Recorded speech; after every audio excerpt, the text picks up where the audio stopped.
realize that worries don't pay. Resting the worries upon your shoulder, only bringing you older and older. These wicked things that people just do, you don't realize you have worries too. Tell them to never ever worry. Don't mind how things looking hard. I said to tell them never ever worry. Don't mind how you're suffering bad. Never ever worry. What I'm saying is true. Always consider somebody suffering more than you. Yes, indeed. Of course, a pleasant good night to all and sundry, East, West, South, South Central, in Trinidad, our friends in Tobago, and wherever you are, streaming on the World Wide Web.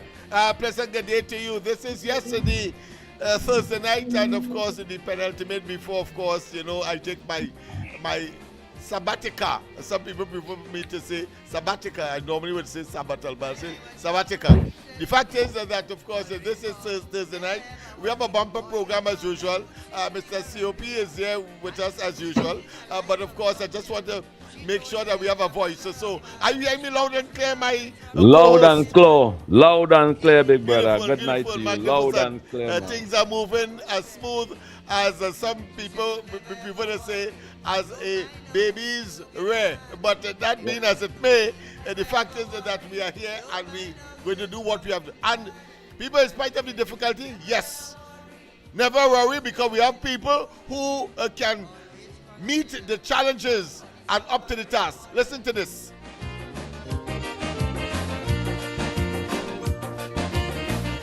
The choice of music is excellent.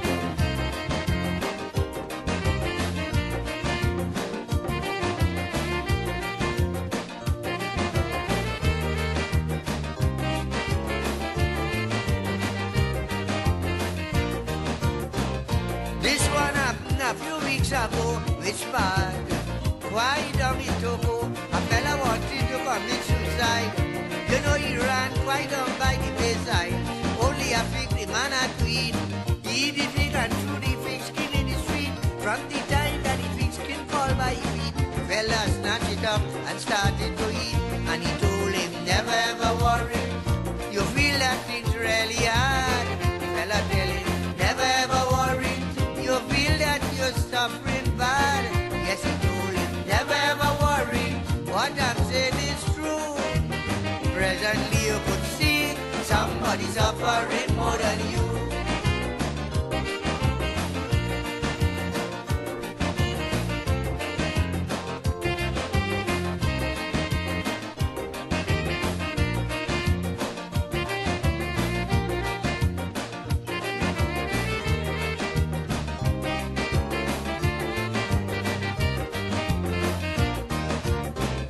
I'm sure you heard or you either read what all these great scientists have said. It's a fact and it has been told. Worries is the worst sickness in the world. Oh yes, therefore I explain. If you let worries take charge of your brain, 10 to 1 you'll end up like a louse. Start stirring mad in the crazy house. That's why you never ever worry. Don't mind how things looking hard. I tell you, never ever worry. Don't mind how you're suffering bad. I tell you, never ever worry. What I'm saying is true. Anywhere you turn, somebody suffering more than you. Never ever worry. Don't mind how things looking hard. I tell you, never ever worry. Don't mind how you're suffering bad. Never ever worry. What I'm saying is true. Always consider somebody suffering more than you. Yes, indeed, of course, words are for the wise. But I want to say it is not because somebody is suffering more than you that you have to be contented or contented with your circumstance. Whether somebody is suffering more than you or not, you have a duty and responsibility, just as the person who may be suffering more than you, to emerge out of the quagmire and the decadence and the destruction and the retrogression and the chaos and morass that you would have found yourselves. Because as human beings, as I've always said, we have a duty and responsibility, of course, not only to accept challenge and not only to understand that this world is not a perfect world, both the physical, the material, as well as the biological. We are not perfect. We're born with, of course, different types of infirmities, just as the earth itself is not perfect, because just the other day we had what? A 7.2 and a 7.5 in just about 39 minutes apart are talking about earthquakes in Venezuela right next door. And we were spared, but the fact that we were spared does not mean that we must not wet our own homes and be prepared for any eventuality. That is the challenge. That is the issue. Why am I saying that tonight? But before, of course, I go into why I'm saying that tonight, I just want to give a hint because I know my colleague would want to weigh in on it. It was just announced that the MyLat will be suspended, at least that is the official position. But I want to say to you tonight, I am not surprised. I'm not surprised. I am not surprised. And of course, later down the road, you will understand why. Because you see video behind you marked Mobile Lavatil Improvement Organization, MLIO. There's a reason for that being there. But having said that, a pleasant good night to my co-host, COP. Welcome tonight. You're looking blisteringly dark as me in terms of your clothing. We didn't plan it, but like-minded people, of course, act in like-minded ways. That being as it may, a pleasant good night to you, my friend. Good night to you, Lennox, and to all the listeners and viewers of the Corridor Transformation. It look like a uniform for the Corridor Transformation. Of course, that is what it is. Nothing wrong with that. Yeah. Yes, indeed. Nothing wrong with that. Lennox Smith, and listeners and viewers of the Corridor Transformation. This MyLap. How much years now this MyLap program going on, Lennox Smith? This would have been an invention of the PNM. So let's say since Patrick Manning was around, because I had cause to speak with him on this, among other things. About 25 years. About 25 years. Yes. Yeah, this program costs taxpayers for one person in the MyLap. Taxpayers pay at least $130,000 to $135,000 a year for one person. For one person. And we're doing that for over 25 years in the Republic of Trinidad and Tobago. With no, I want to be kind of, I have no sort of research on it, but I want to be kind of fair too. With no kind of statistic of success. We cannot show 5,000 youths that pass through MyLap program, 10,000 youths that pass through this program and them, and they are 100% independent today with this type of money that we're spending. We have no data and thing really on these things. I asked question, and last night I mentioned, they suspended it for now. I think that they need to get these programs and them right, because we cannot pay $129,000 a year for one person. I believe it have some wrongdoing and misconduct in public office, because it costs us hundreds of millions of dollars every year.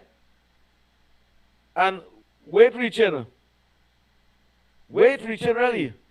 So to tell you the honest truth, I support the suspension, and until we have honest people looking to run a transparent program, which part people will benefit from really, and bring back those programs, because you don't just need MyLap program. It needs trade schools all over the country again. It needs trade schools, at least 2 trade schools in the 41 constituency all over Trinidad and Tobago.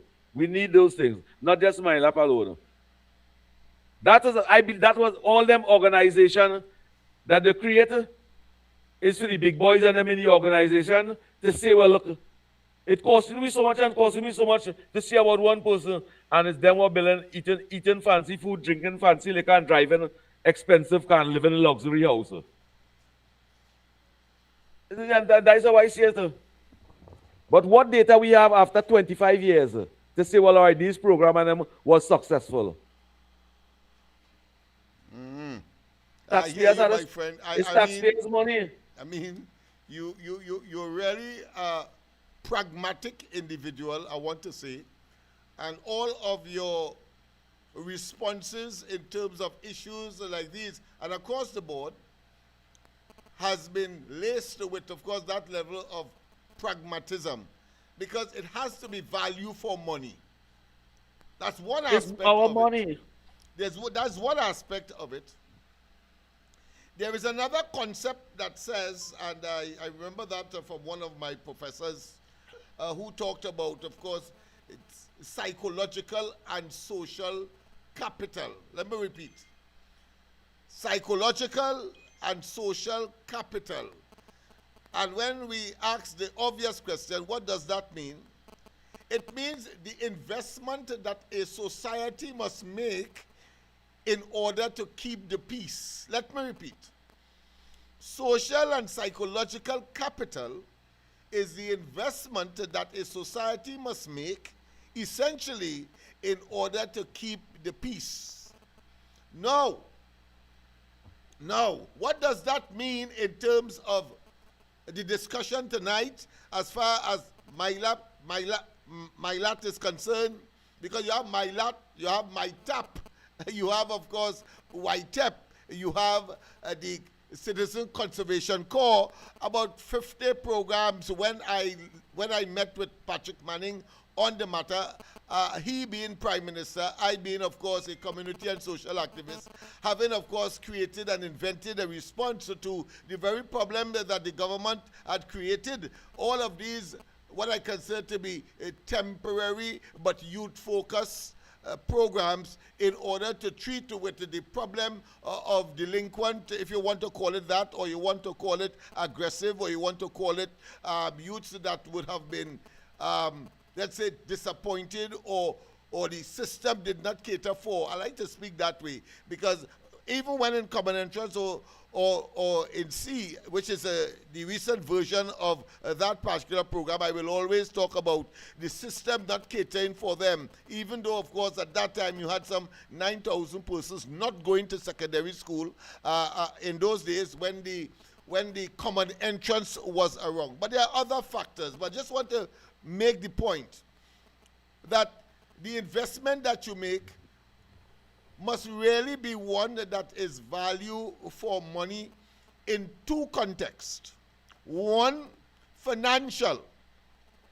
But the most important is whether or not those programs would have achieved the objective of addressing the bullying, the violence, whether in school, out of school, at home, in the community, of course, and giving young people a perspective to be the best citizens that they can in a scenario and a philosophical and a social environment where they can best contribute to the advancement of themselves, their family, their neighborhood, and their country by extension. That is where I'm going. It may sound a bit complex, but I want to tell you it's very simple. It's very simple. The fact is that if it is you say that you are solving, you introduce these programs to prevent young people from going into a life of crime, going into a life of gangsterism, going into a life of a total and absolute dejection and hopelessness, and you, at the same time, you want them to be model or conformed citizens, as defined by the typical sociological terminology that we would use. We will deal with all of that tonight. But the fact is that we have failed. They have failed. And I concur with you, my good friend, even though you didn't know is where I'm going in specificity. But certainly, anybody with a modicum of common sense will have to draw the inescapable conclusion, as you have. I as an like that ordinary person. hypothetical word, man. I like Yeah. that hypothetical word. Yes, man. Yeah, so we know, you see, because we know what we are about, and we know what we are talking about, and we know what can happen. And this is where we are going. You see, I would not be talking this way if there was not an alternative. I wouldn't talk this way if I wasn't part and parcel of a more superior approach to addressing the very problems that these programs were designed to address. And I am going to, because of my specific and special position, having dealt with young people of the type that we are concerned with and these programs were supposed to address, I can speak without fear of contradiction and with a high degree of authority. High degree of authority. You see, nobody else did what I did in the worst possible place called Laventille and achieved the results that were achieved, many of which have not been told, but will be told under the corridor transformation, simply because the present government and past governments as well recognize the failure, but throw good money after bad money year after year, simply to say that they have these programs in place. And what you want me to do? What you want me to throw the hands up in the air? What you want me to do? Look how much money I'm spending on my lap. Look how much money I'm spending on Citizen Conservation Corps. Look how much money I'm spending on White Up, etc. And therefore, you can't blame me. But the results are not concomitant with the input or the investment, and you must change course. You have to be a damn fool not to do so. But we have a caller. We have a caller, but you want to take say, the call, you take the say call, take the before? call. No, take the call, All right, take the call. All right, a pleasant good night. Welcome. Lennox, man. Yes, man. Good night to you and your co-host, COP. Yes, man. Good night, hey, San Fernando. That Good is night to point you, 14. brother. Point 14, good night to you. Go ahead. Lennox, man. Yes, go ahead, point 14. Yes. I just want to shift your program a little bit. No problem. Not much, just a little bit. So here what's going on. The seniors or the elderly people had to find a way to get the youths and to go on the positive path. Because if we don't do so, remember the future is in the young people. And if we put steps and mechanism in place to guide them properly, we go end up like this. And we have to take a listen. You know, I'm listening to Queen Master Lee. That statement we made, but we don't like them and them don't like me. But you know what? I got up by listening to thing over and over. Still, young, shut him up, you know. Listen to this, eh? Listen to this. Listen. Yes. The Honorable Scott Johnson asks, what is a PNF person to the UMC? Well, let me tell you, we ain't afraid to say, whatever. Yeah, what he said, right? He says, Stuart, you ask him. Yeah. Mm-hmm. You understand? Yes. He says, Stuart, you choke fire and step back. Yeah. What's the PNF? After that part of my zero day, they say local election. I don't know when it's local election, but I sat and waited for them. I said, anytime any one of these PNM people come in front of my gap and they come in and tell me some nonsense, I'm going to ask them a simple question. I'm going to ask them, when all you're going to prepare to lie down in the grave? That's all I want to know. I hear you, my friend. I hear you. These people could come and tell me. I want to know when all you're going to lie down in a grave. Because in my book, in my tablet, My electrical device is only dead. It is not a resurrection for them. Is not Jesus Christ. I So hear I you, my just want friend. to know where this is going on right Point now 48 and hard, boy. because they are destroyed this place for too long. And Lennox, before I go, I just want to say thank you for giving me that clarity on that program. I have some fire to go chop tomorrow from that individual who come and oppose man and catch me off guard. She cannot catch me off guard. But thanks for the information that you give me, I have a revenge attack I had to put on this young lady to more pieces. So Lennox, locked on this. I hear you, my friend. Thank you very much, of course, for that sterling and very, what I consider dynamic intervention there. You were Yeah. making a point before you came, Yes, Mr. Lennox. Yes, TP. Go The ahead. statistics showing in these programs and them, and most of the all them programs and the PNM have to say they have a program to benefit the friends and family and them. Most of those youths and them come out from them programs and them. They end up in state enterprise work and thing, in TNTech, in Wasa, in Petrotrin, in the oil and gas industries and thing. They may end up there, they may end up in the block after. So in this country, we spend hundreds of millions of dollars in programs. And after those programs and them, and they leave with a certificate, they end up on the block after. We never find place to put these people them to work to really become independent. The country abandoned the people them after all the years that the PNM was in office and had these programs and them. What is the purpose of having a program?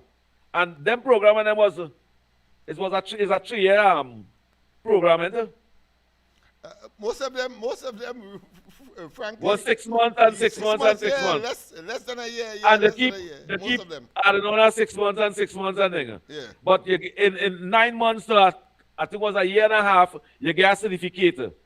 And when you get your certificate, you leave the program. And other children, other youths come into the program. But these people them that leave the program, the state never provide opportunity for them to show us, well, all right, they run through this program, they get the qualification, and they end up in a state industry work, oil and gas industry. The state provide opportunities for them after. No. 90% of them end up on the road, in jail, in gang. So what is the purpose of those programs and them?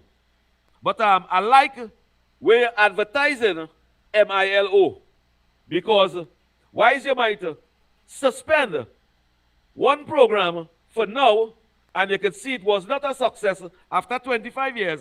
I think it's time for you all to think about the other programs and them that once was success. I think MILO was once a success. And it's time to bring. Boy, your perception, I've always have to admire, because yesterday I think I told you take an A+ and go to the head of the class. Well, I think I have to do it consecutively now, so it's 2 days in a row. I have to give you that high. I mean, there could be no higher grade than that. I don't know where to go again, if to go to the universe or go to some other planet to give you some kind of sterling marks for your perceptiveness and your analytical mindedness, because that is where the reality is, my friend. You see, Well, I would just say it's QBE experience. QB, you take up a Andy terminology. Well, if you take my wee papa, I can take QBE. I can take a degree too. Qualified by experience, yes, Yes. indeed.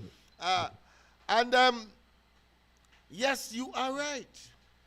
You see, I am not talking here by accident. I'm not talking here because I just want to talk. I'm talking here in a conversation, I hope, with the listenership and the audience, reporting a practical experience that nobody else would have had and only I could report. I am not blowing my own trumpet in this case, but I'm being practical. Let's ask Cassius Clay or Muhammad Ali. He said And let me what he just will say do, this. and he does what he says he will do. But let's go And to let me the line. just say this before you take that call there. Go ahead. Good Good night to the big word man. Just And now. Mr. COP.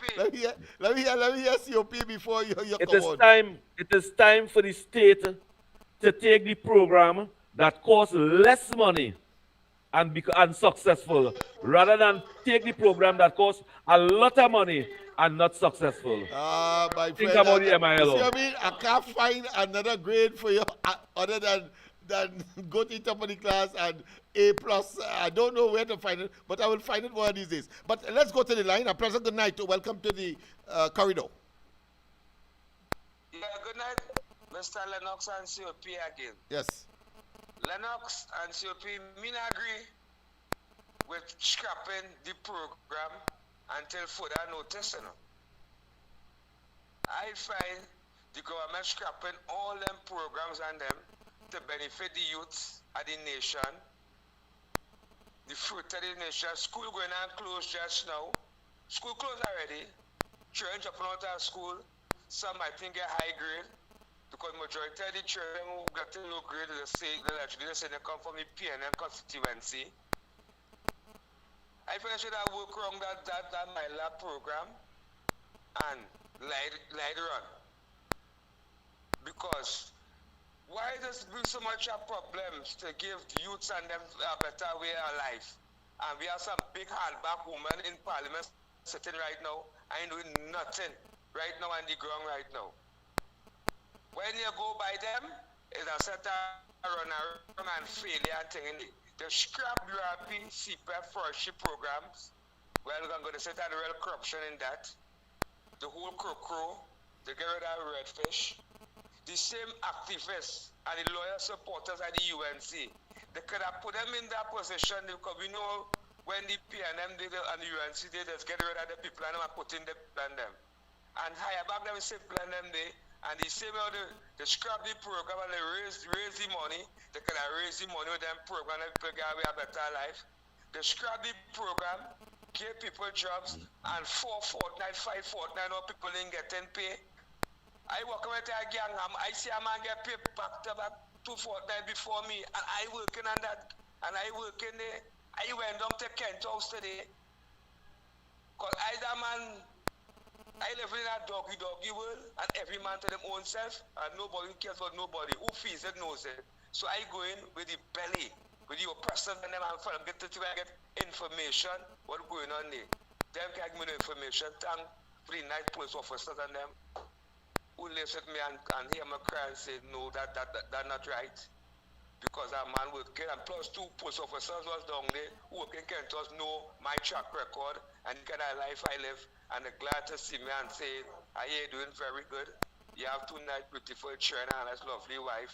Let's keep it up and try to take your time and stay out of trouble. I tried my best. I was fighting through that man me so physically strong. I was fighting through social development and I see red tape. Blacklist day. They could have moved the red tape and try to give back my little thing in there, why could I think in there? So I fight and go down so and get through my little work now. No ministers who I was campaigning for walking up and down to forget me because I was a small fry. I don't mind me looking for no friend. I shoot it from the hip, from the top, But I don't shoot down the PNM already. The PNM was the problem. Right now we government in power and not really seen about the real loyalists and the real supporters of the UNC, they only seen about PNF people, Lennox, we have another caller on the line, so yeah, go ahead. Running, the only set up PNF people down there working. All right. I see that today. Okay. For the last 9 years, I see that. And people are like, me not come to sing, I sing for the last 9 years. And right now, me all ability to sing and defend no political party right now. I hear you. Bless. All right, my friend. Thank you very much. Let's go to the next call one time. Let me make sure. All right. A pleasant good night, Mr. Faisabad. Is this Faisabad? Diego Martin? Oh, sorry. Your profile looked like Faisabad's. But go ahead. Diego Martin. All right, okay. And good night, COP. Good night to you, brother. This about my lad. Yes. I'm hearing that it costed $130,000 for each individual in that course. Yeah. That is what is bandied around. And the Honorable Minister said it is cheaper to send somebody through UV and get a degree. All right? Right. Based on cost. What is the criteria to getting into the MyLab program? Because I'm hearing about it and I'm not hearing anybody bandied about the qualification. Are you have to be a criminal? Do you have to be a dropout? Because if we're spending so much money to train these young boys into MyLab, and a lot of people arguing that again, at the end of it, again, a five O levels, etc., etc. There is a means to get 5 O levels. You're getting free education up to A levels. All you have to do the time in school. So we're paying for you to get free education, SCA. Here's that dropout. You're going into the five or 7 years secondary school, and you're a dropout. And we still have to spend for you in a MyLab program. So that is my concern, and I believe they must review it to add value and give everybody an equal opportunity, because we're focusing too much on dropouts now and not focusing on really trying to widen the environment for everybody to participate, because everybody basically getting a free education, is who using it to add value to their life. Now, my second one, why did KCR call his state of emergency on the 24th of, I think it's the 29th of 2024? No, I connected some dots and I get in a target, Listen to this. John Jeremy in the parliament said he got intelligence, or Trinidad and Tobago get intelligence long before, and there is a meeting with a government minister with a finance who basically, based on the intelligence, was planning reprisal against other gang members. I suspect KCR probably get that from our intelligence sources, but I believe he got it from the British, and he got it from his man of business. His man of business was the minister in housing, and if KCR sat down with him, he will say, boss, is this true? By chance you had any meeting with him? Is this going to happen? And I believe that minister might have been a mole too. Come on, sell out the partners and them. That is my thought. I hear you. Nice. Thank you very much. Thank you very much. Well, And I suppose he's the correct. minister he's referring to, let's face it, is that of Philip Alexander, who claims to be a member of the grouping that he has, of course, what I say, exhibited some kind of sacrilegious misdeed in that he has abandoned them, and of course have been very vociferous in terms of not only exposing their tendency to engage in what is called not a palace coup. It is called a type of coup where people manipulate the system in order to get an unfair shake at the national pie. Let me put it that way. It is called an auto coup, and of course we saw that in South Africa, where a former president was taken over by the Guptas, a business group, and they determined who should be who should be a minister and all of that in that particular administration.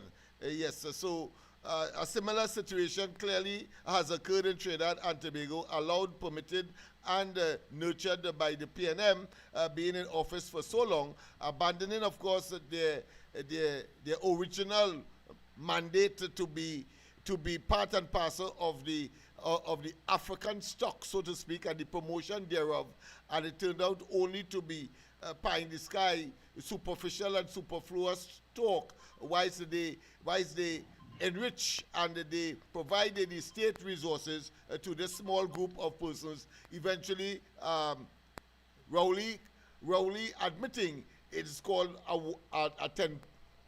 1%.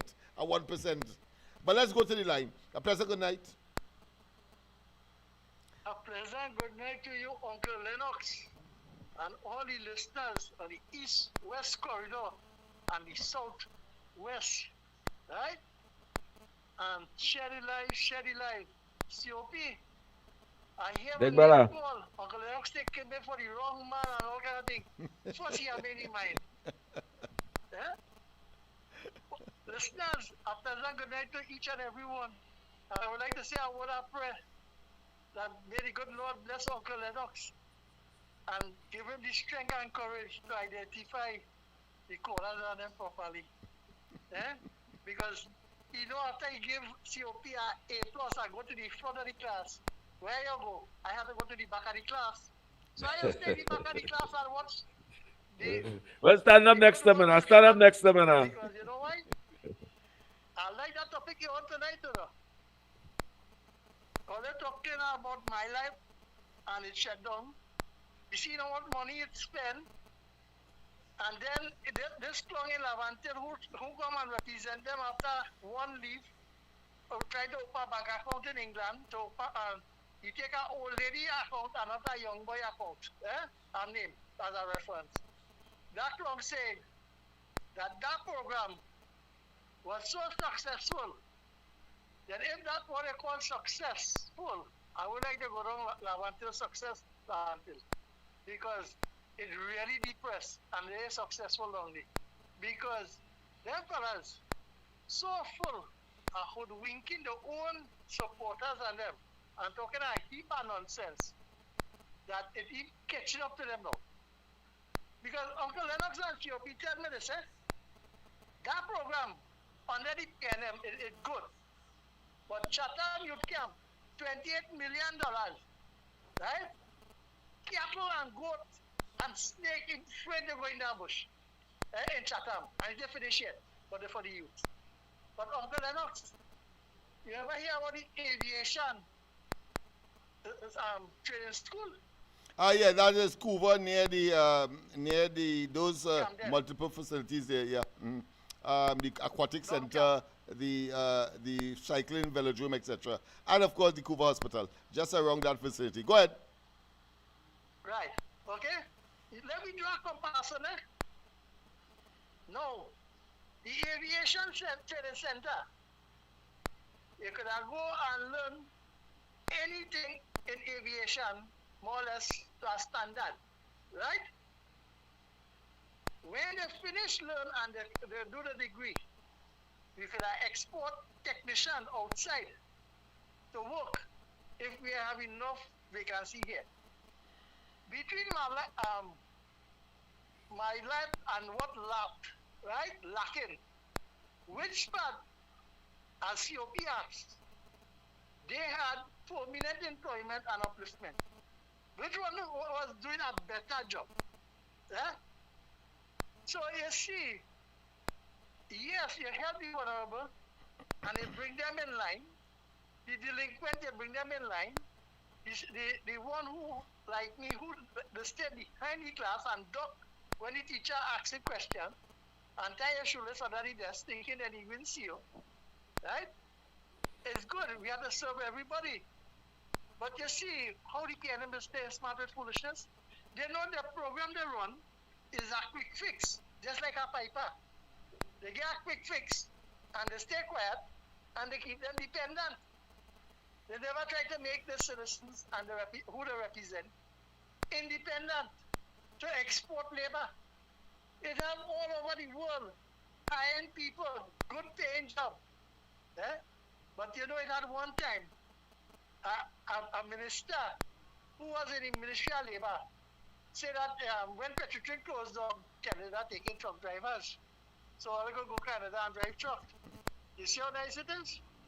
So I really want to know how they can play smart with foolishness and justify that a program like yours, which makes international headway, get scholarship in international other countries, right? Government to government gives you your students and them in your program to go overseas and study.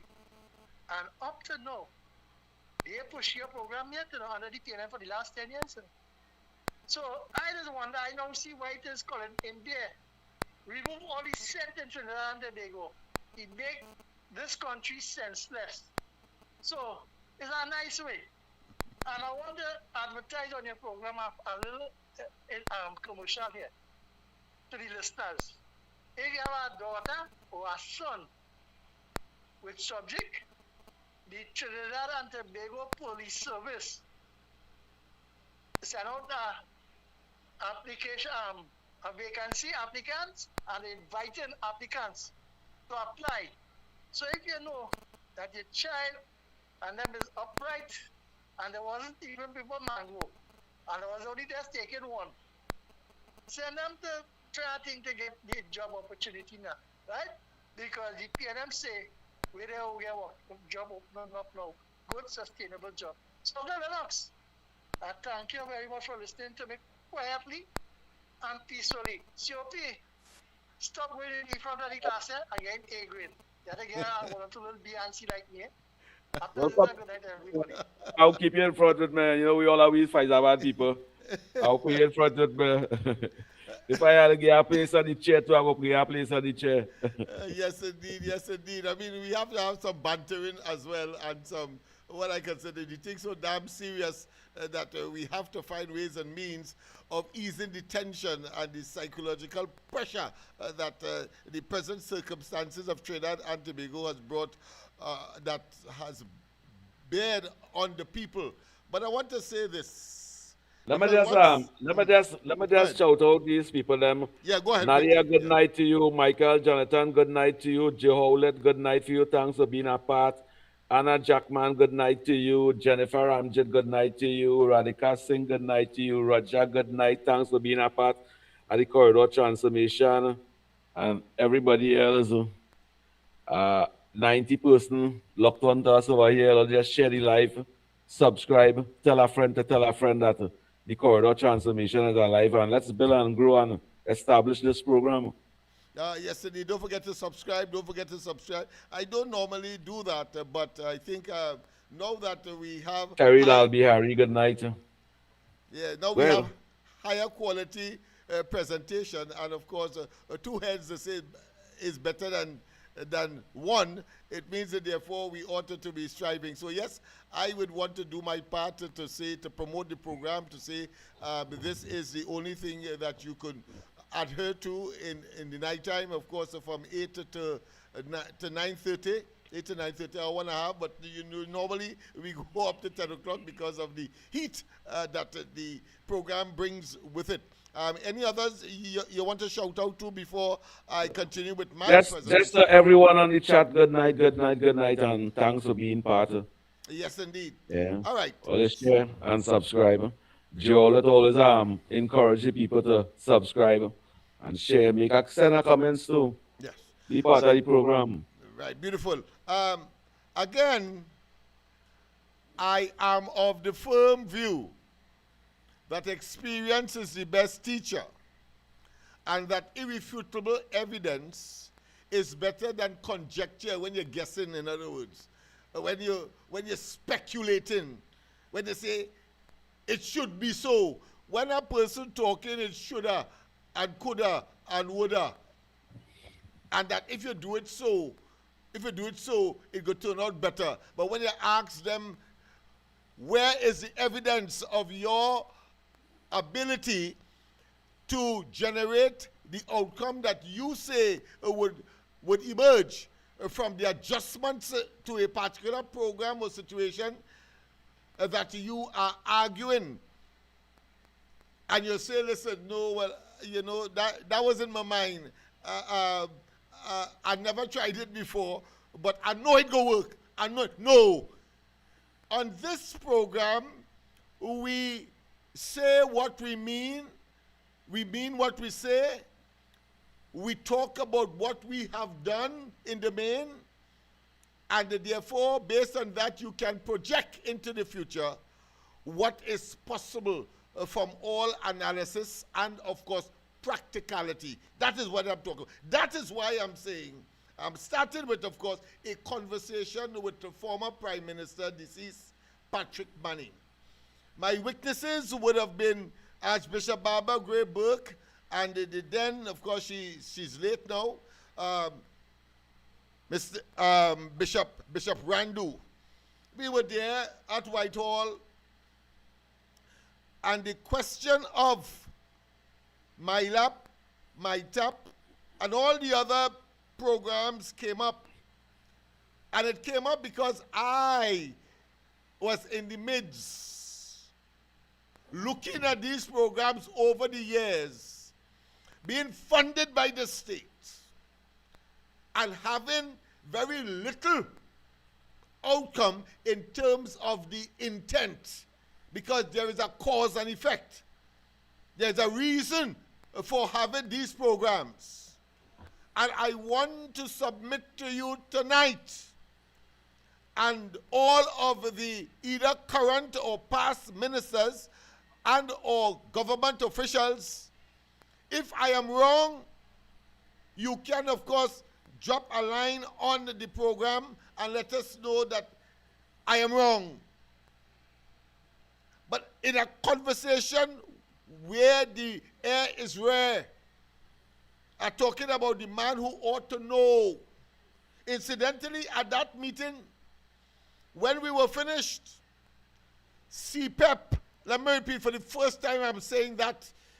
I never said it on the ground report. I'm saying it on this program because of the nature of the subject, and I don't want this government to make the same mistake as past governments, particularly under the PNM, who never paid attention to the realities and the potential of certain paradigm shifts that is necessary in order to sustainably address the fundamental problem for which these programs were initiated.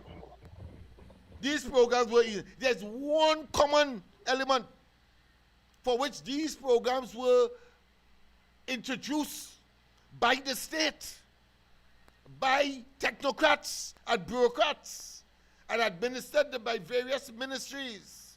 One reason only. I feel you saying it the wrong way, Lennox. Go ahead, man. Because these programs and they must classify under Patrick Manning organization, under the PNM, as successful program. Yes. Under Patrick Manning, these programs must classify as successful program. No. And if it was the intention, you see, there is, listen, if you have an idea, let me show you how these things evolve. If you have an idea, right, that you believe will solve a particular problem, in this case, of course, the state, and you promote it and you talk to the right people and they buy into it, etc., etc., that is the extent to which it was successful, because it's a program designed to address a particular problem. I identified the problem yet, but just yes, you know. But under Patrick Manning, they identify the program that as programs that will work for communities and people, the youth will benefit from it. Right. All I am saying, if it was recognized as successful program under the PNM, which you never support, and they know you're not a supporter of the PNM, and they still recognize, they still look at your programs, they still look at your documents, they still look at your papers, and classify it as programs will work. Yes. Collision of interest. Yeah, but this is the kind of program. Yeah, but I want to be very specific here because I don't want anybody to be confused at all. There is a big difference between an idea and the manifestation thereof to achieve a particular objective. Notice I ain't telling the objective yet. I just saying the euphoria, the utopia, if you want to call that, the good feel that, listen, this is good. And I want to say, in response to COP's claim of the PNM claiming that these programs are successful, it was only in one context. It wasn't about the quality, you know. It wasn't about the outcome, you know. It was the amount of persons that they trained and the amount of money that they spend. They never looked at the quality and whether or not these programs met the ultimate criteria or the outcome that for which these programs were designed. Let me be clear again. As far as numbers are concerned, they tell you like 2,000 pass through the program. 2,000. And then they say they spend over 200 million on these programs and so on and so forth. That is the criteria, not the criteria, but that is the measurement that they use to project justification for the existence of this program. When in fact, let me give it to you now. These programs were designed fundamentally to address the question, as is today, young people who are either gravitating, have the potential to gravitate to a life of crime, to gang warfare, yes, gang activities, and wreaking havoc on the society. Let me repeat, these programs were designed to capture young people who will either have the potential or actually are engaged or indeed are functioning within the matrix of a gang warfare culture that has been creating havoc for the society. Right. Now, if that is the genesis, the causation factors that cause these programs to be implemented and funded by the original, let's say, government that would have introduced, then anybody with a modicum, a morsel of common sense will know today that all of them, all 50 of them, have failed. All 50 programs have failed on the basis of the intention to eliminate, reduce, eradicate the gang culture young people gravitated to, and of course, the hopelessness that would have emerged without that kind of state intervention.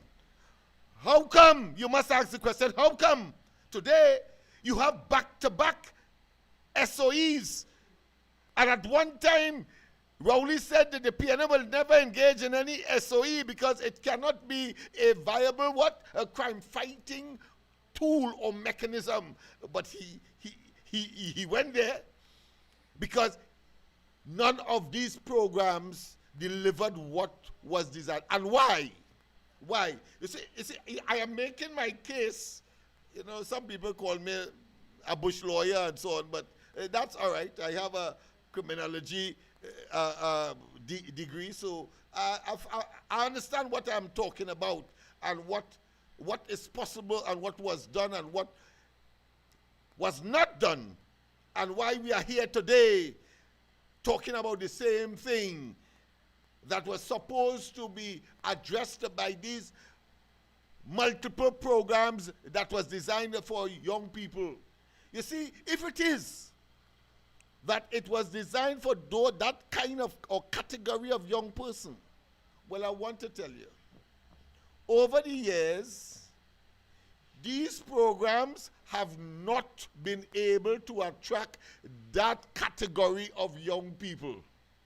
Let me repeat, that those programs have not been able to attract the category of young people that it was designed by technocrats and other harebrained, and of course the people with some kind of epiphany and some kind of what I consider to be eureka moment. They have a sudden burst of brilliance. But the young people for which these programs were designed have not gravitated to them. That is what has happened. Understand that? So why the boast about how many of them as a success story you graduated? Well, I want to tell you where they come from. These programs attracted parents, of course, and the young people who could have done the same thing in other places. I think somebody mentioned it today and earlier, and I want to commend them for that level of perception, because you don't need to get a CXC subject in a MyLab program. There are other institutions to do that. There are other institutions to take up those persons like MIC, who of course are conformists, if you want to call it that, who are well behaved, who the parents could still control. Understand that. It's a serious matter, and it's very emotional for a fellow like me, who understand what the problem is, and still they continue to make mistakes after mistakes. The program was designed to deal with those persons who gravitated into a life of crime, who was given problems in the secondary system, who was given problems in the primary system, who were bullies, who were violent, and came out, of course, out of the school system and gravitated to gangs and the creation thereof, so much so that the British say 180 something of them. Come on. That is where we are going. The programs have not been able to attract those persons for whom it was designed. However, there's a category of persons who would have gone to them because they were still pliable and still listening to mommy and daddy, and still, of course, very fearful of the police, etc., and therefore were using the straight and narrow, or were conforming to the straight and narrow. And those are the ones that the PNM claim to be part of the success story in terms of numbers, because they saw an easy way to, of course, advance themselves in a program like that, the state sponsoring it, inclusive of a stipend. Understand that? Let me repeat once again. The young people for which these programs were designed never gravitated to those programs. And if there were, it had to be exceptions to the rule of not gravitating. That is why we have the problem that we have today. Understand that. I cannot overemphasize that. You see, because I am not going there alone.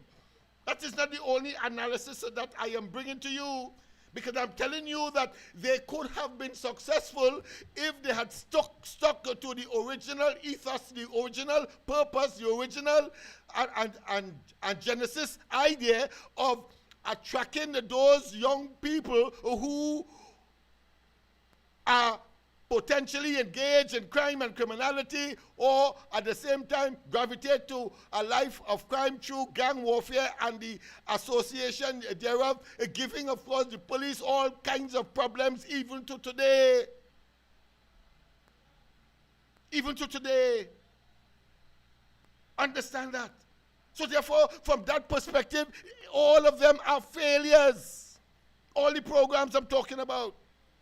Because they have not been able to attract those young people who are ill-disciplined, who disrespect their parents, who lie on the block and get education, and then, of course, when they go into the prison system, whether remand or the general prison, the permanent prison, if you want to call it that, they get more schooled and they deepen, of course, their craft, so to speak, in criminal behavior and becoming, of course, a nuisance and a menace to the society, even up to today. The cadre of persons that were picked up as a consequence of the powers given to the police to so do is just ephemeral. It is temporary. They're bound to come out. September must come. And the government can't go back, of course, because they will not get the support of the opposition. So they will be back on the streets. What do you do then? So what you have done, in fact, is suspend or delay the ultimate unleashing, like, of course, the two doublet earthquake in Venezuela. It was just a matter of time. It's just a matter of time.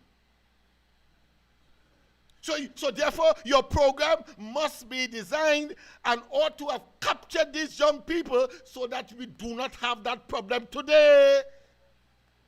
We do not have that problem today. And I am advocating now, having said that, I know people will not call in now because they know that it's serious business we are talking about. The fire in you. Yes, man, and I'm talking that in the presence of Patrick Manning. So that is no easy feat to achieve. Nobody else has been able to do that. So I could talk without fear of contradiction, and my witness is still alive, is Archbishop Barbara Gray Burke. She will tell you, I will bring her on this program, and she will tell you. And I said that in no uncertain terms, that these young men are not gravitating to these programs, whether you give them money, stipend, or whether you have the best teachers in the world, or whether you have the best comforts in the world, because there's a reason for it. There is a reason for it. Among them, of course, is the distrust of government or officialdom. Distrust.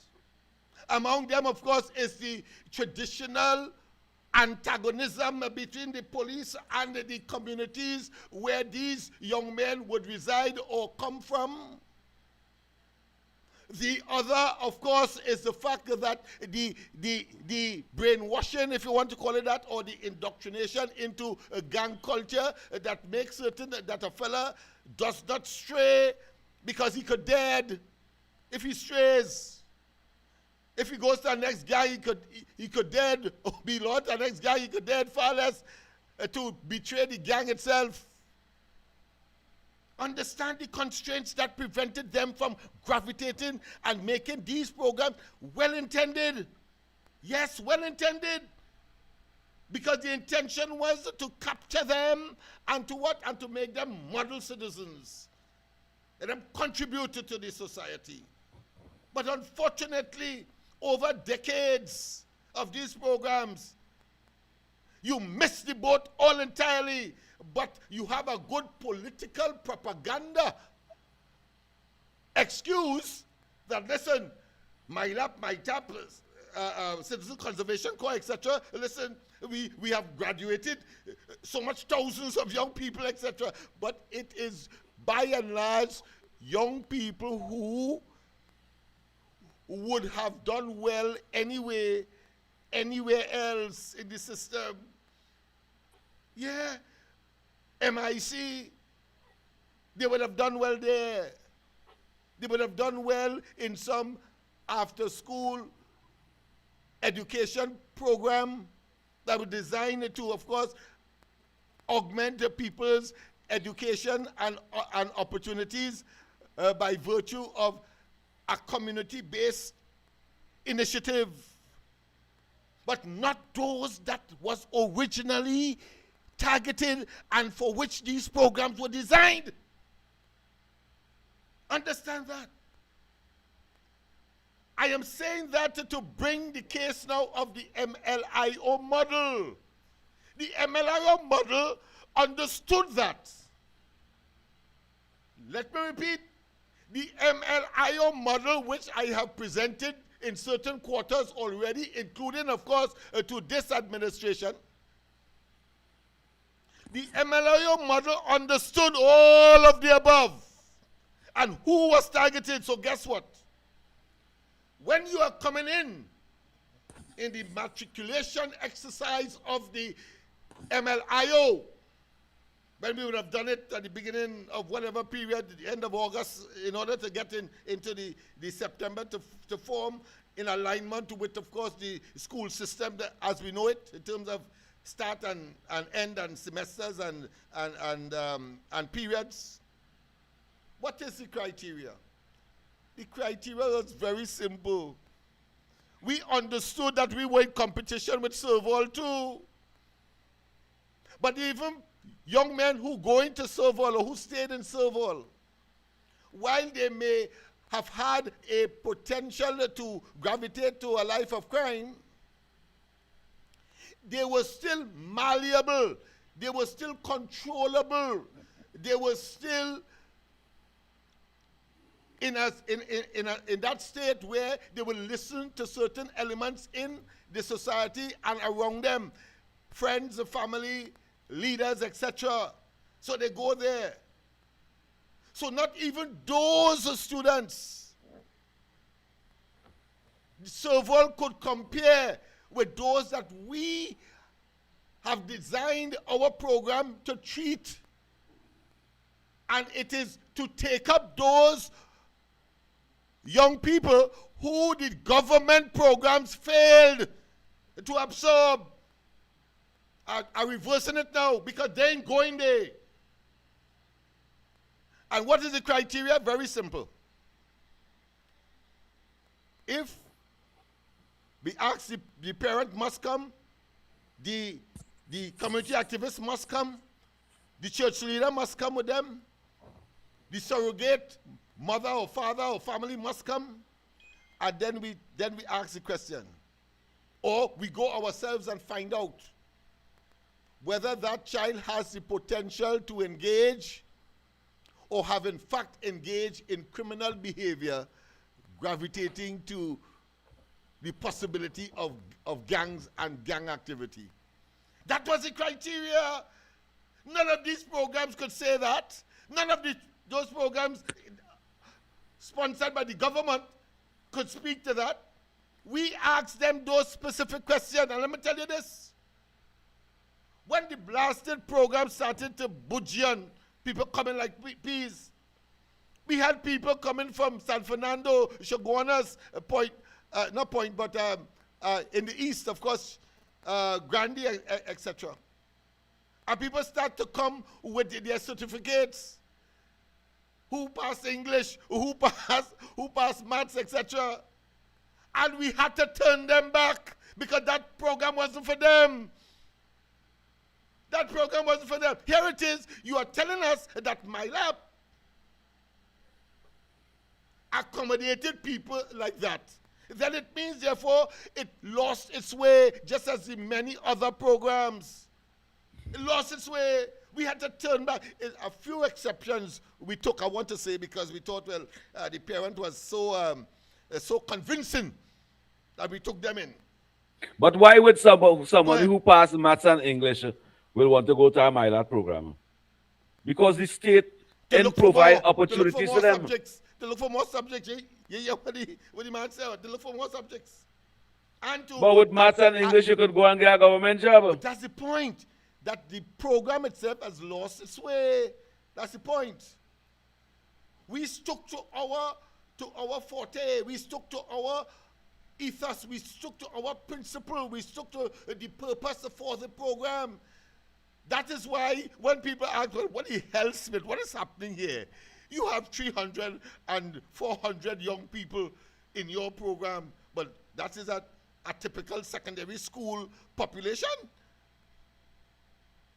And they were saying that against the background, how the hell you have them in very inhospitable conditions. We had a factory shelf, a warehouse in Fernandez compound, dusty, humid, heat in the place. Fan and all can't quell some of the heat that we had. We built benches. The welding class had to, we beg Caribbean Steel Mill and all of them for steel, and we built, the welding class built benches. When we saw what was happening, the carpentry and joinery class built the inner parts of to cover the frame of the steel part of it so that they could sit in something fairly soft. We built our own benches and so on.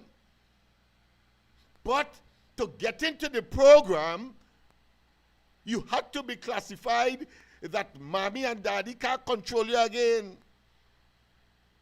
That you're gravitating to a life of crime. That you're tending to go into gang and satisfy the borderline issue. That is what we were engaged in. We understood very well. And let me tell you this. let me tell you this. We had a session in the program. Once you get in, we had a session in it called, of course, Community Activities Session. On that occasion, that always occurs on a Friday. It's something like a field trip, what you will call in normal school, but we call it Community Activities Session. I'll give you 2 examples, because if I talk, I will take tomorrow and the rest of the year to talk, to show how we understood and still understand what is required to treat with this thing on a sustainable basis. Sustainable mean that it's not a one and done. It's not a temporary fix like what is happening here, obviously, with the SOE and the ultimate release of these young people. You know what we used to do?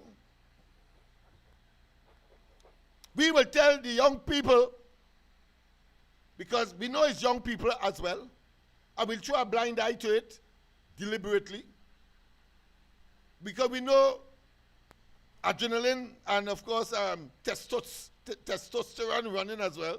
So a girl will like a boy and a boy will like a girl.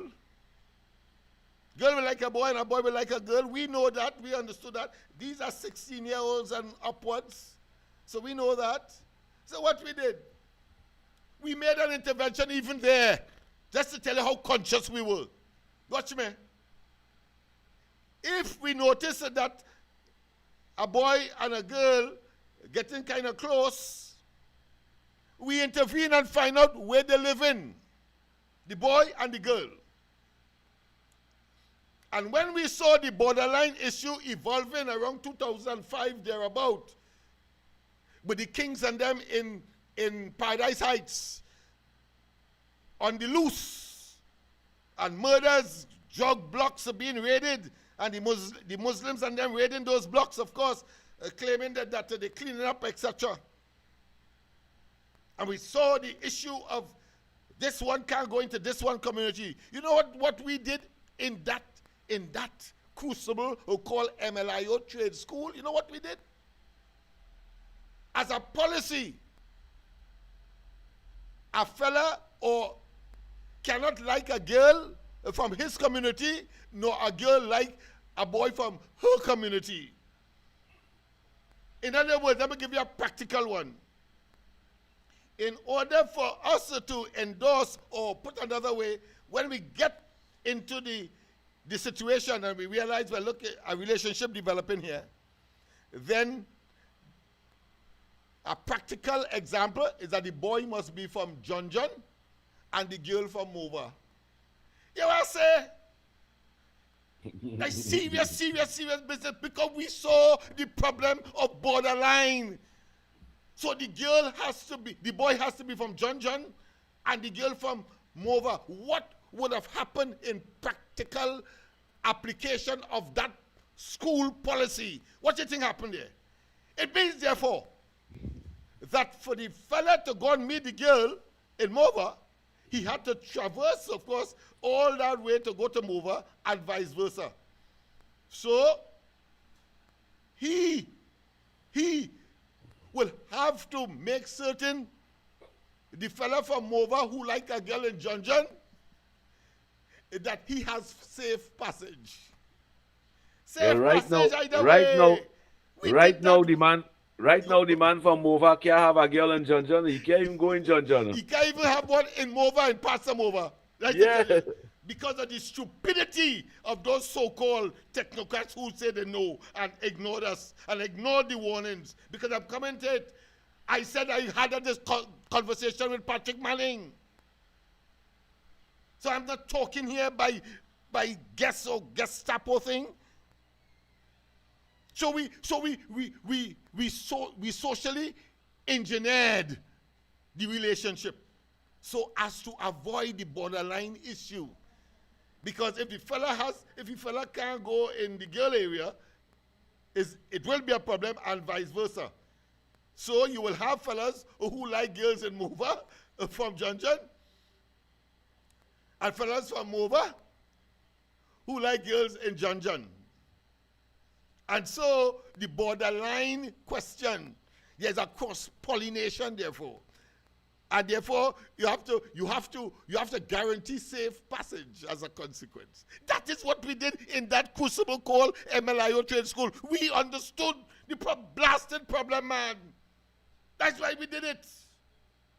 And not for hell, the only government that listened, I think, was the NAR. But of course, the UNC was too short in their presence in government.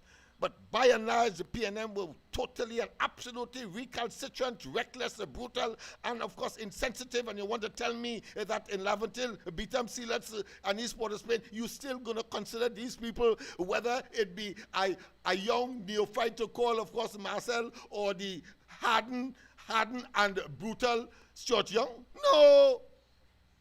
You're knowing this for the first time. That is what we did in that program. I ain't finished yet.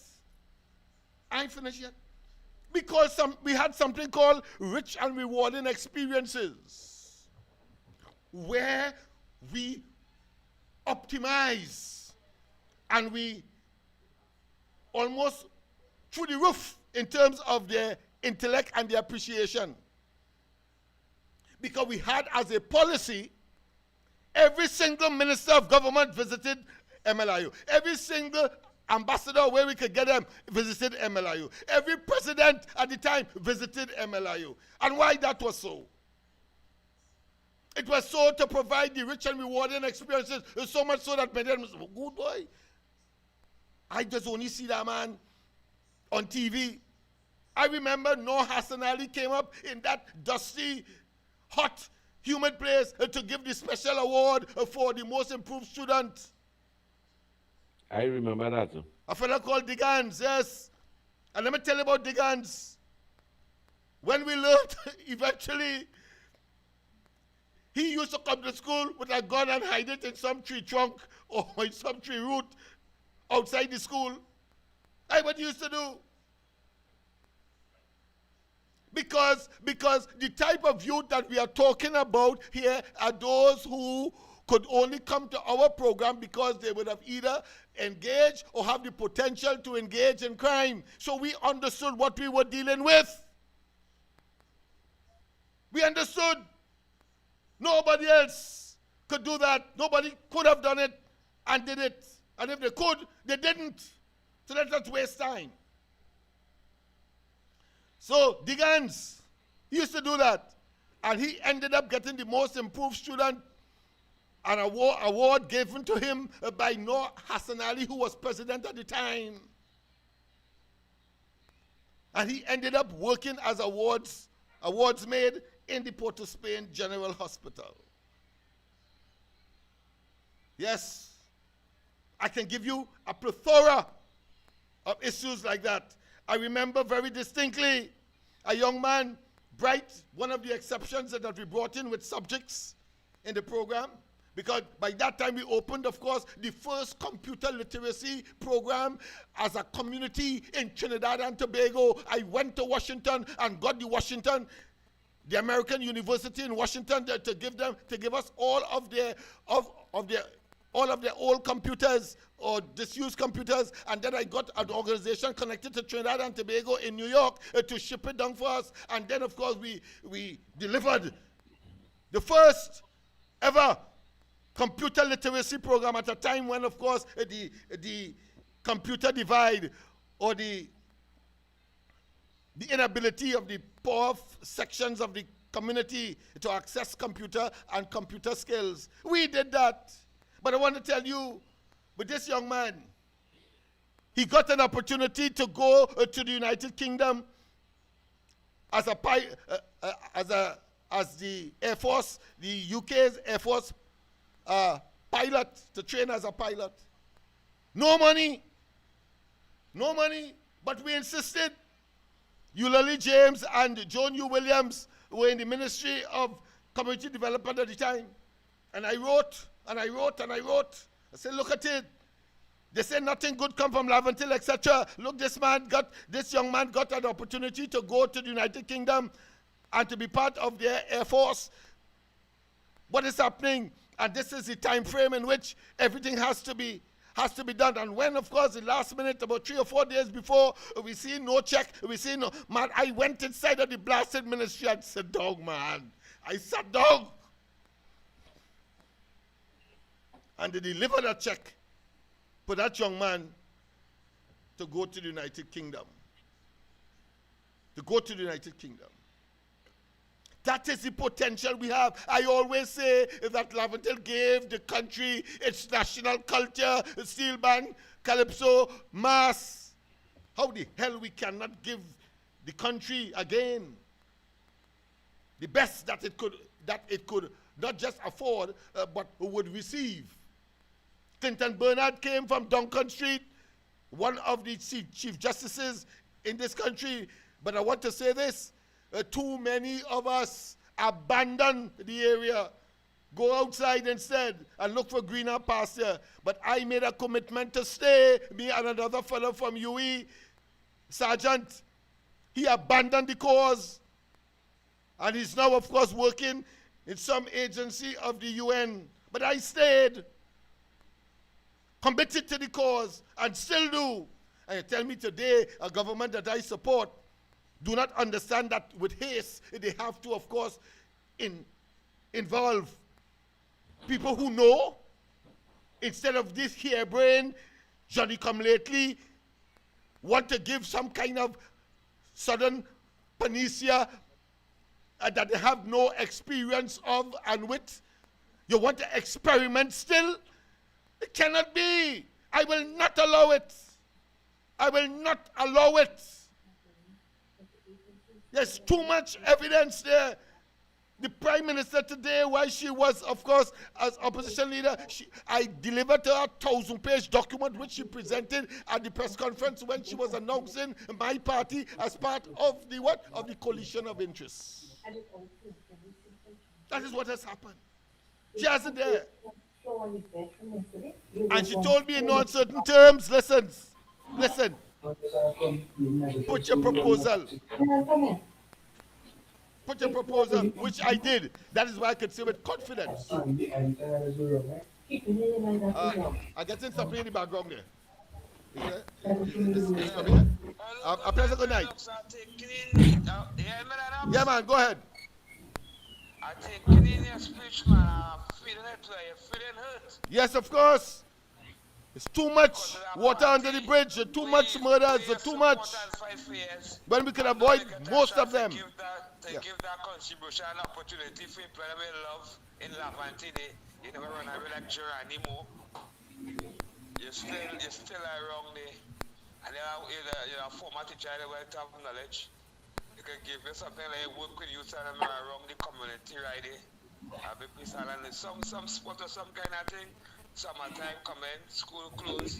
Try and grab the younger generation before somebody grab them at the corner, at the street corner, you know.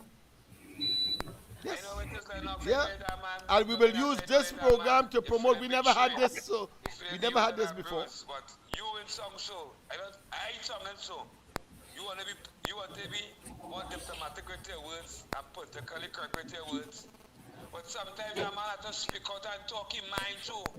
Because people who loyal and who die and fight for the UNC, people skin up on social media with baby and all them kind of thing and getting opportunities faster than the loyalists at the UNC. So Lennox, you continue rolling on strong, but days are coming. I can't wait so too long because we never know what tomorrow could bring. I want to have better days now. I hear you, my friend. All right, I would love COP's commentary. I see that he's in a state of daze and amazement. Didn't know all that transpired, but go ahead. I say go ahead. Well, with the right intentions, tomorrow is supposed to just be a better day than yesterday. But Lennox Smith, I've been hearing you speaking about these programs, not now. I even know about the MILO program 20 years ago. I know about all those things while I am radio listening and calling in and making my contribution. And I could understand it having to get its foot off the ground because most of the time was the PNM was in power and your choice of politics was not for the PNM, so they never invest into your programs and them. But they recognize it publicly that they are good programs. But you support an organization, a political organization, for 35 years. And the political organization that you support, you also a leader in the organization, the coalition of interest, because this government is not the UNC government. This government is the coalition of interest, which part you are a leader. You are a member of the political party that joined that coalition and win election. Um, plain talk, bad manners. If this UNC government, this coalition of interest, headed by the UNC, those show support for programs like these, it will be very sad. It will be very sad. They show no respect and no support for you. That's how I will look at it. And if your files inside there a year and something now, I don't think we don't need to get vexed and say things, but we need to speak out. We need to investigate now where them files reach, where that 1,000-page document, if anybody read that, if anybody research that, or just take that and throw that behind a desk over there and forget about that. We need to act. We need to bring up these issues that we're bringing up over here and take it to them, and the support. How these things will be successful. You see, the supporters of the corridor transformation, we just can't support we party alone. We have to support the development that the activists and them in the party have to. This program, the corridor transformation, and the viewers and listeners and the chatter, all you have to think to and analyze if these programs is good programs or bad programs, and if you find it's good program that will benefit communities, constituencies, and electoral district, especially in these areas, and they would probably need this program. All you need to speak about that in the chat. All you need to tell ministers that no, we want to support these things because your voice matter out there too. Your opinion matter in these things. It will be deceitful and ungrateful to support a party for 30-something years and you are in power and you just keep a blind eye to this. But I am not saying that. I'm saying they're in a year out, they're in office a year now, and they're supposed to acknowledge at least 50% of the programs that you have. And that is only fair. They need to show interest. That is how we show interest in coming over here and spending 2.5 hours for free. For free. And sometimes they don't even show blasted appreciation for that. They need to show appreciation for some of these projects and them. How long these things will go on for? How long would we support? And just support blind. How long would we do that? You support me, I support you. You support our program, we support our agenda. That is how it goes in politics. But I believe by setting goals to make sure these programs start off at least in your electoral district, because your political party don't just have a committee. Your political party have an electoral district now. And they need to show interest. We classify it as representation. And if you look at what is representation, it's assisting the community in time of need. And you need to have programs like this. So at least start it. When one of the leaders in the coalition of interest speak out against it, you need to show that support. And let us ask, We're not bashing we government. We're not condemning we government. We support the collision of interest. But we can ask with respect why it is these programs and they may start up yet. You suspend 1, 2, 3. All right, suspend it. But think about the ones that will cost you cheaper. Think about the ones that it will not cost you what it was costing you all the time, especially the ones that were successful. And I would like to see the organization that we support our agenda. When you was campaigning, you had goals for these, you set goals for these programs and them. You would like to see your goals establish itself. Penny can come and help you. You can ask your young to help you. Is the coalition of interest and to the organization that you support have to help you. And that's what we're asking for. You help me, I help you. You help me, I stay away from you. Yeah, there must be an element of reciprocity. But Appreciation. I want to say this as well. That I could smell a good program wrong a corner. Just as a good sartorial or a good tailor could cut a cloth to suit a man's wrong the corner. Wrong the corner, yeah.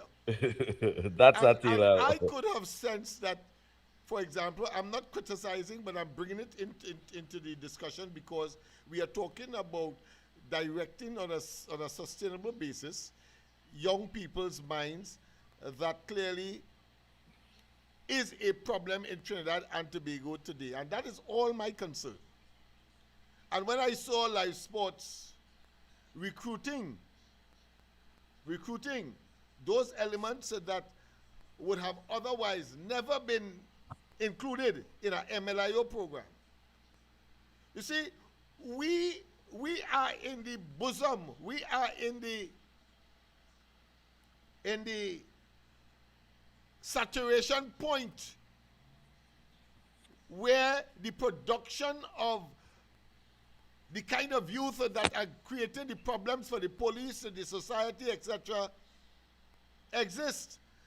And I told Patrick Manning that in a different incarnation when we first met. I think I said it yesterday, that listen, Laventille will be an active part of any social upheaval in this country, having regard, of course, to the 1990 and 1970. And it's common sense. We are too close to the seat of power and the main administrative center of the country. I'm talking about Port of Spain. We're living in it. So it's easy, of course, to generate disruption, very easy, on a national scale, and will attract attention for the wrong reason all over the region, all over the globe, all over the hemisphere. But the point I am making here is that we would have never recruited a known gangster, a known leader, to even come and lecture in our program. We would not have done that. What we did, however, to treat with that, because we know they are part of the community and they will not disappear, they will not go away. So what we do? We tell them, Sean Francis was one of those. He has died now, but Sean Francis, if he was alive, he would have confirmed. Rennie Paul would have confirmed. What we did instead, knowing that they are there, knowing that they are part of the problem, and knowing that they're recruiting, of course, young people, particularly in a time like now when they're leaving school, what we did? When time comes for matriculation, when we take in, we give them a formal letter asking them, just as the village council, just as the sports group, just as the cultural group, just as those persons who we consider to be shakers and movers in the community, we offer them the opportunity to send 2 potential trainees for scholarship. That's what we did. That's how we used them. And they felt good because, but they will be sending us, of course, according to the criteria, which, of course, is what they normally would want to encourage and recruit. So there was a symbiotic objective in doing that, in involving them. They're feeling good, but they will never come and mess with the program and mess with those of the program because they were given a play in sending and a feel-good scenario where they send 2 persons on scholarship. The program, in other words, we forego any kind of money that they will have to they'll have to spend on program fees. That's what we did. That's how we did it.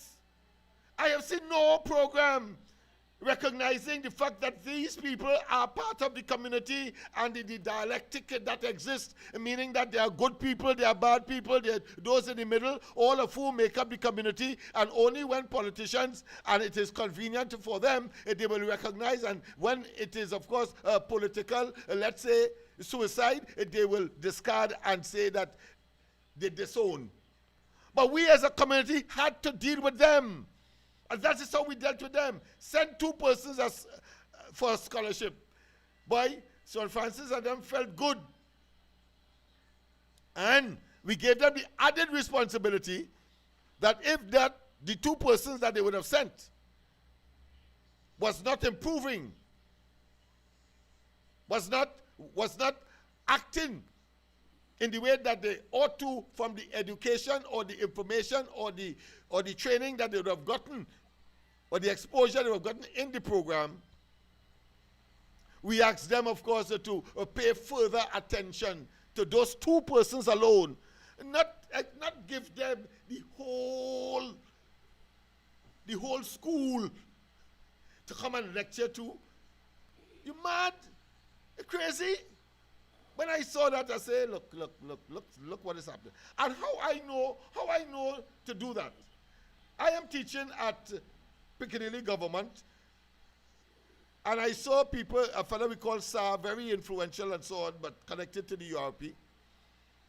And on a Friday when I'm leaving school, which is, not too far from the bar that you would normally lime in, drinking, having, of course, all kinds of beverages of an alcoholic nature, and young women and so on, and the frolicking and so on. And I teaching still in the formal system. I say, but these are supposed to be our leaders.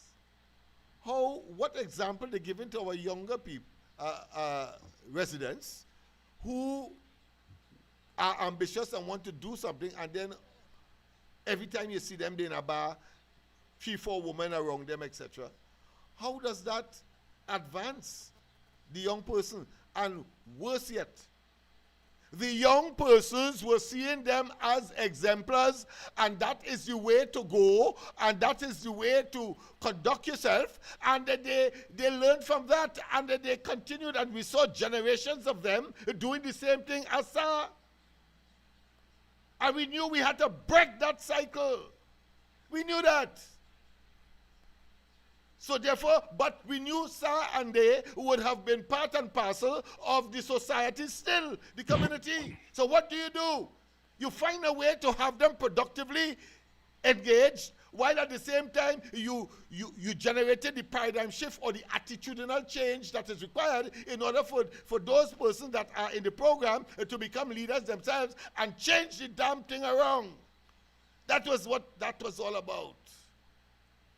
When I saw that in live sports, it sent shivers down my spine to know that you're so myopic that you would, of course, choose these people to be lecturers in your program. Come on. No. If you're doing that, like we have done, we had young men who ended up in YTC. We tell the officials at YCC, write them a letter, say we want a couple of them who articulate, who want to share their experience, to come in the school.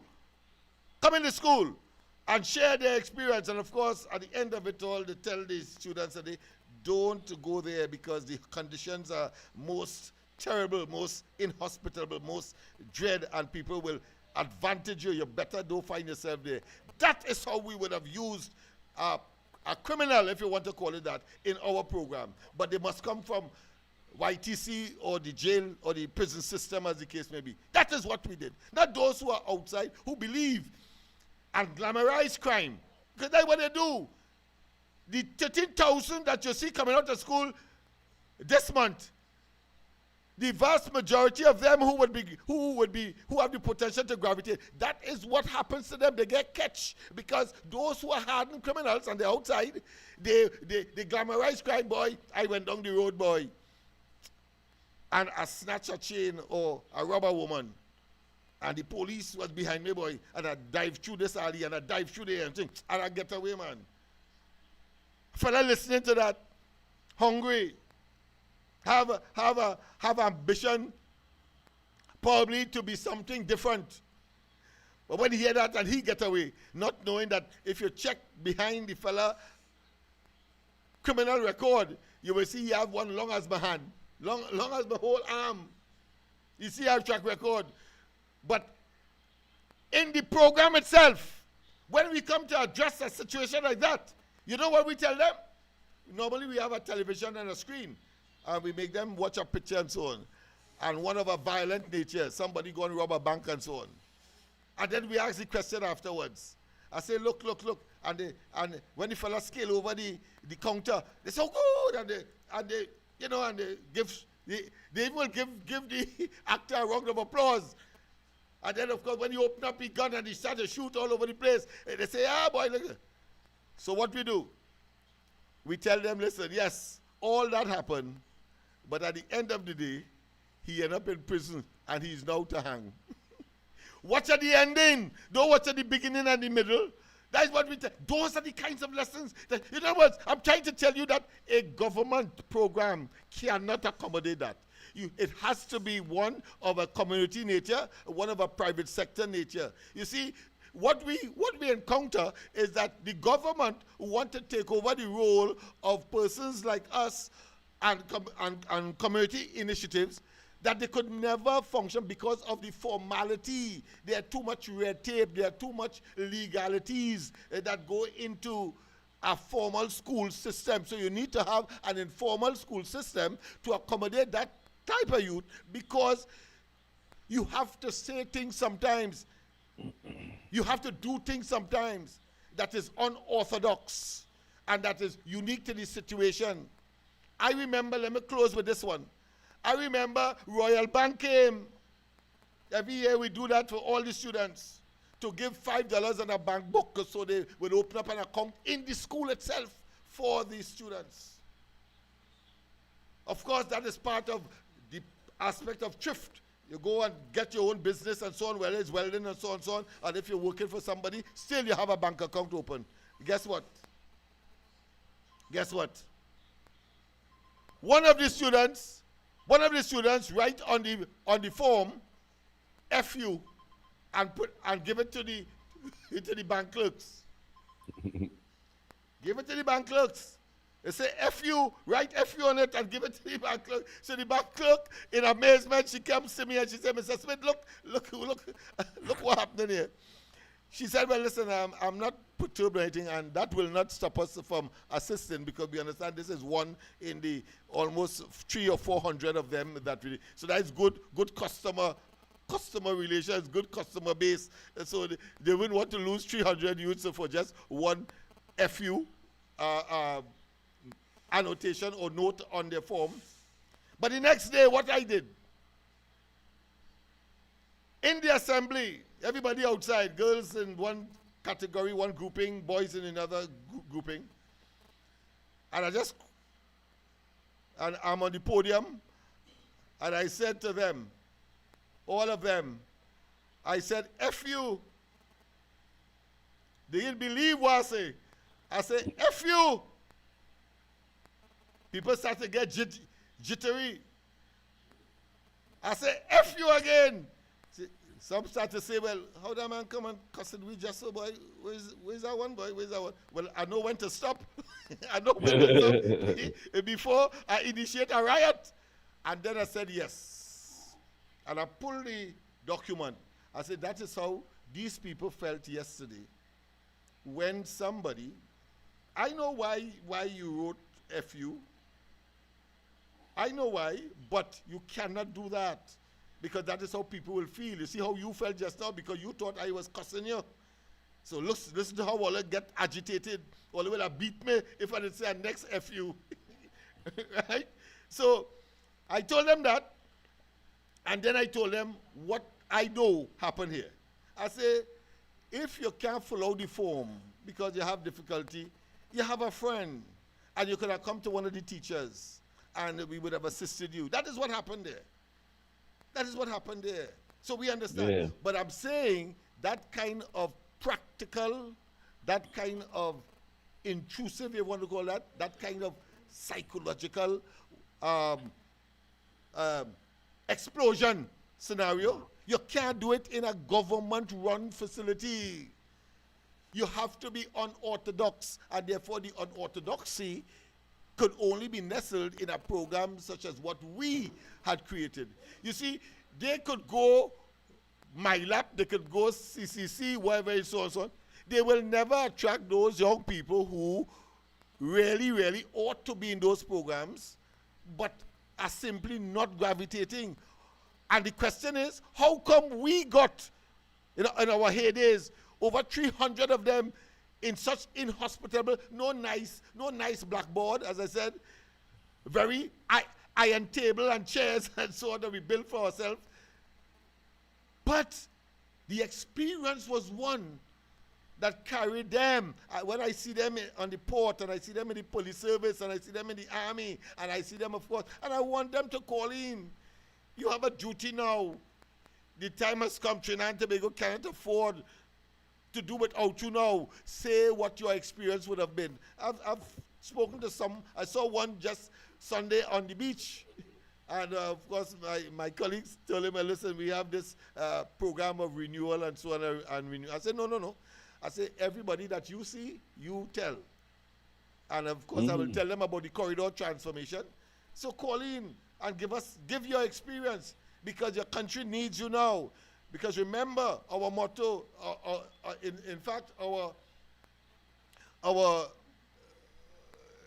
refrain was, we pledge this day before God and man to observe the ideals of the Mova Laventil Improvement Organization for service to our community, our country, etc., etc. Some of which have slipped me, but that is every morning for the first part of their 3 months of their program. They have to recite that every morning, because it goes on to becoming a leader.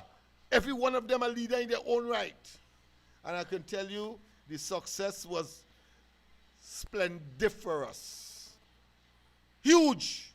So much so that I remember Father Harvey and Maurice Marshall want to come to take over the program. So Father Harvey asks, what is MLIO? Is it something that was planned or something we accidentally fall upon? Well, boy, I was so damn incensed. The thing I tell him, I doubt he would have wanted to be a priest again. Right? I mean, we don't know what we want. We don't know what we are dealing with. I started to give him some academic terminologies. He said, yes, I remember Ivan Ilch, and of course his de-schooling theory and all of that and so on. All of that I give them in detail. Yeah? They don't know. Therefore, we need to. So we will have another session like this, I think, on Monday, when, of course, we will continue to show the authorities, because I am part of the coalition of interest, so I'm not going to discard that. And I'm not going to say to you that this is not part of leveraging that position. And those who are incensed because they simply understand now that this kind of program would put them in the shade, too bad, because it is required and you cannot do it. Whether it's minister, whether you're prime minister, whether you're part of the government, you cannot do it. Let somebody do it who have been there and have the experience, and it addresses a problem that has caused back-to-back SOEs and international disgrace and embarrassment. A pleasant good night. Welcome. Last call. Yeah, good night, Mr. Lennox. Yes. We have a safe and blessed weekend Yeah. until corridor transformation Monday. We meet again. Yeah, man. Lennox. Hey. I not get a call and they want to know if you see pastor the UNC. Well, whether I'm seen as a Lennox, pastor or not. I see they try to move all their brand from Talk City now, so we can say TT again and Corridor. We have to say Talk City 91.9. Yeah, yeah. But that's all right. Ability, let me tell you something, my friend. Let me Lennox, just leave you this. it have real fighting in Talk City. It have real crabs and bad That's fighting. all right. That's all right. Hey, hey, ability is ability. Behind the scene and knowing what's going on, you know. Yeah. Ability is ability, and what's for you is for you. They can't stop that. All right? Okay. Well, Right. which God bless no man curse, so that man say that. That's right. That's right. Now we're talking. Who God bless, no man curse. All right. You know, Joe and reputation and That's right. That's right. That's right. And Moses too. All right. Yes, indeed. All right, people. Of course, we have come to the end of tonight's program. I know that. That's not like that. That's Yeah, not yeah. like that. Go ahead. Go ahead. Yes. I wanted to say we papa, but I have a focus in life. I have a focus in life, you know. Programs like this, I think we need to be serious about it and start to work. We need to draw their attention. We need to take back these documents and them to the people, the ones in authority who have the voice to ensure that they put somebody to ensure that these programs and them start off. If it's a 1/4% self, if it's a beginning. Well, let me tell you this. Let me tell you, before you go further, I will talk to you privately because it's obvious based on what I've said that quarters, attention, all, and of course, things are afoot. So I want to share it with you privately before we go public and, Yeah. and give, or to give the impression that something is not happening. I think it would be a misrepresentation of what the reality is. All right? But Yeah, but the I fact agree. is, but the fact is, what this is about as well is about preparing people for the ultimate solution to the problem and to tell people, yes, better days are coming. Because if we are able to solve, let's say, re-engineer the attitude of the people, let's say in East Port of Spain, the young people in particular, they come here every night. Look, about 4 of them waiting for me right now. They come here every night. Hope with hope. You could see And glistening in their eyes. I also want to tell the listeners and viewers of the corridor transformation, we have a responsibility, you know, as human beings. It is nice to support our political party, but it is greater to support organization that support community that in need. We have a responsibility to support organization that support vulnerable community that in need. We have a responsibility as human beings to support these organizations and them. Well, that's it. And thanks to all of you that I want being to end part with of the this. I corridor want to end with this transformation. because this, the anniversary of the 1990 coup is coming up. But I think a statement like this coming from Nizam Mohammed, who was the Speaker of the House at the time, certainly will crystallize and bring to reality or bring to the understanding of what I have just said. I think this would of course crystallize the entire thing. Listen to this or view this. As soon as stability was restored to the country, the Speaker's task was to restore the Red House. After all was over and done, the Red House was in a total mess. The desecration was indescribable. I hear them easy. You had dead Were you bodies hearing him good? that had to Oh, be just taken a minute. out, but what remained behind was the stench. And the Red House was really turned upside down. Not to talk about the condition of Let me start all over. the chamber. As soon as stability was restored to the country, the Speaker's task was to restore the Red House. After all was over and done, the Red House was in a total mess. The desecration was indescribable. You had dead bodies that had to be taken out, but what remained behind was the stench, and the Red House was really turned upside down, not to talk about the condition of the chamber. Again, bad as things were in terms of the economy, we could have called in one of the ministries to see about cleaning up and that, the initial cleaning up and all of that.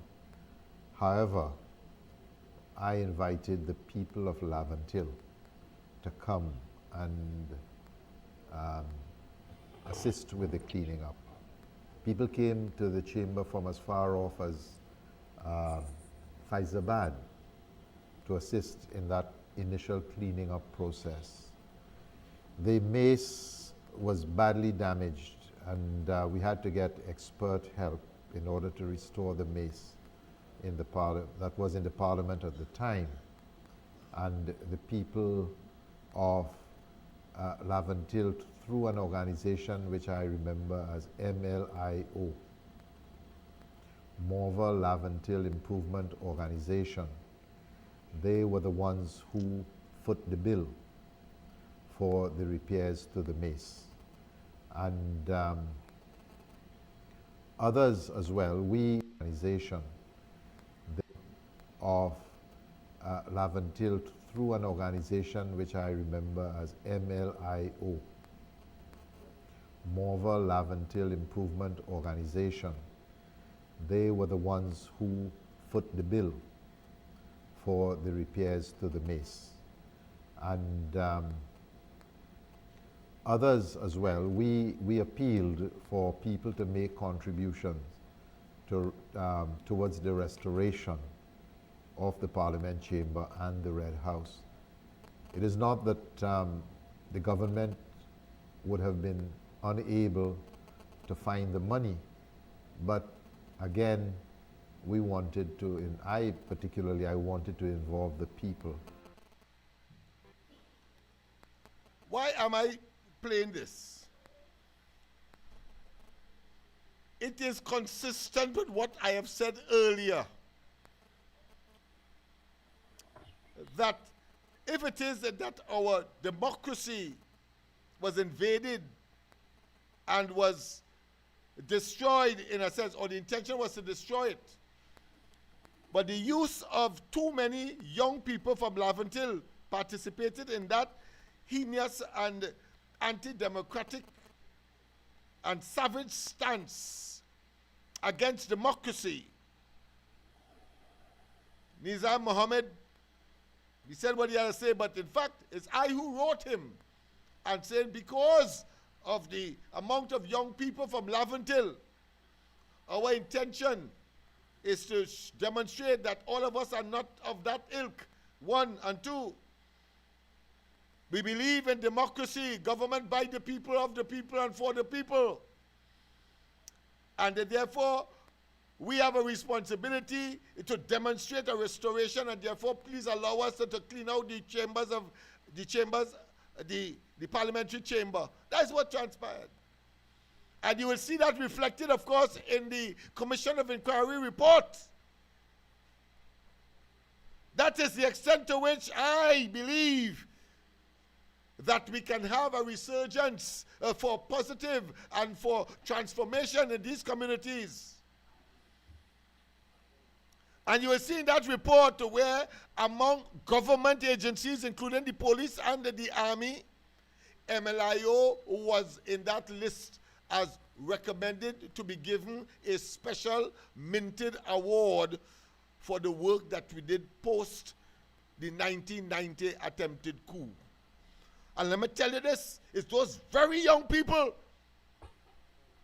We got the welding class to weld up and restore some of the businesses from Morva Junction right down to Port of Spain. Those same young people cleaned and restored and paint and weld. That is what we did. That is the extent to which I believe that the transformation can take place. Have a wonderful rest of the night. Just now, Lennox. Oh, sorry, just now, Lennox. Lennox, Hey, if MILO could repair the parliament, that box on the parliament, MILO could build all the schools and them for all them primary schools and them, all the garbage bins for HGC, all the lockers and them for the school classrooms and them. If MILO could do that repair in parliament. I only hope the ministers and them pay attention. Good night, everyone. yes, my friend. Yes, the two maces after that, after that, we were given special invitation to be in the Red House when Parliament begins. And when the PNM came into office, that was discontinued. I no longer get an invitation, special invitation, like every other dignitary, including, of course, those ambassadors and so on. That's the level at which we were at. They don't like you. Until the infiltration of the PNM, when they came back. They don't like you, and they will never like you. they ain't like the self, and they will never like the self. But I love the Laventil people. I love Beta people. Agree. I love East Port of Spain. Have a good night. And of course, thank you very much, my friend, for mainly listening, but certainly your contributions have been these things that you're speaking about, they need to listen so that you will know and understand. Yes, indeed. Yes, indeed. So, people, have a wonderful one. And of course, as we started, let's see what we can do with our good friend. What's his name? Yes, David Rudder. Trying to get him there, and then of course we will end with I think his Sniper, I believe. He sang "Never Ever Worry," but let's go straight. Yes. Them is a set of PNM song and them they to fool the people and them never ever worry. Try to fool the PNM, you have to leave them hungry. That time you must worry. Yeah. Once upon a time there was a magic island full of magic people. Let me tell you a story about their pain and their glory. Oh yeah. Many rivers flow to this naked eye, bringing fear and pain, but also a brand new style. And of all these rivers that shape this land, two mighty ones moved like a sculptor's hand. And today those hands across the land, man, is still landscaping. And there's no doubt we can work it out, there is no escaping. As the river flows, there are those who will change its passage. But every common man got to understand up and send a message. You can put up your hand if you understand. Now come, see how we moving, watch how we grooving, see how we step in style. One lovely nation under a groove, the Ganges don't need the Nile. Them boys with the hidden agendas and the mind benders, people don't take it from.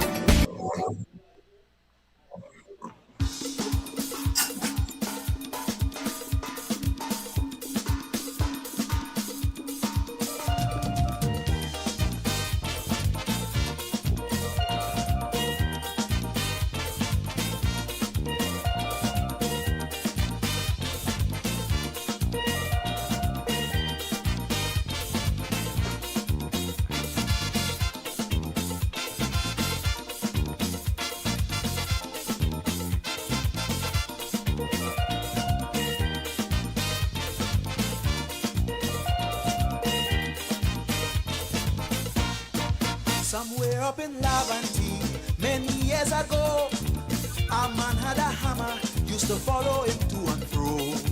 He used to use it upon a pan, or sometimes a stupid man, all in the savannah, never miss panorama. One day the old hammer just disappeared. Oh, some say that it vanished into thin air. Away the man with the hammer gone. Tell me where he gone. Anybody know where the hammer gone? Tell me where he gone. Can you tell me